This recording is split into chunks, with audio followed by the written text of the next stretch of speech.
দেখেন আমাদের বাংলাদেশের মানুষ খুবই আলিশা তো বুঝেন, মানে কিছুই করতে চায় না। এই যে এরকম 4-5টা মরিচ গাছ হইলে সারা বছরই খাওয়া চলে, কিন্তু খাবে না।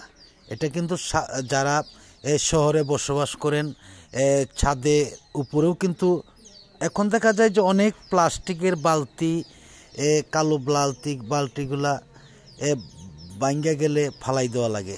কেন ফালাই দিবেন কেন?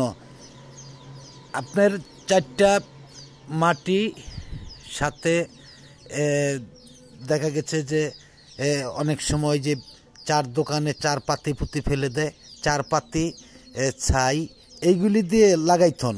5টি গাছ হলে আপনি সারা বছর খাইতে পারবেন মরিচ। আর এত জাল এই মরিচগুলা, অনেক জাল। আমার কিন্তু বেশি নেই, 3টা গাছ আছে, 4টা গাছ।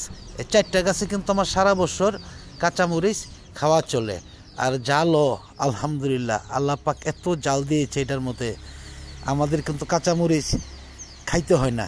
ইচ্ছা করে যদি আমরা বাড়িতে বা বাড়ির বিল্ডিংয়ের ছাদে 4-5টা গাছ আমরা লাগাই রাখি, তাহলেই কিন্তু প্রতি বছর আমাদের খাওয়ার মরিচ হয়ে যায়। ইন্ডিয়া থেকে আনতে হবে কেন? আমাদের বাংলাদেশে তো মরিচের অভাব নেই, জায়গার অভাব নেই। বিল্ডিংয়ের ছাদে, বাড়ির আশেপাশে যারা গ্রামগঞ্জে বাস করি, হাঞ্চার এই ঘরের এই যে হানিচা আছে, এরকম কাজ দিয়ে আপনারা কিন্তু লাগাতে পারেন।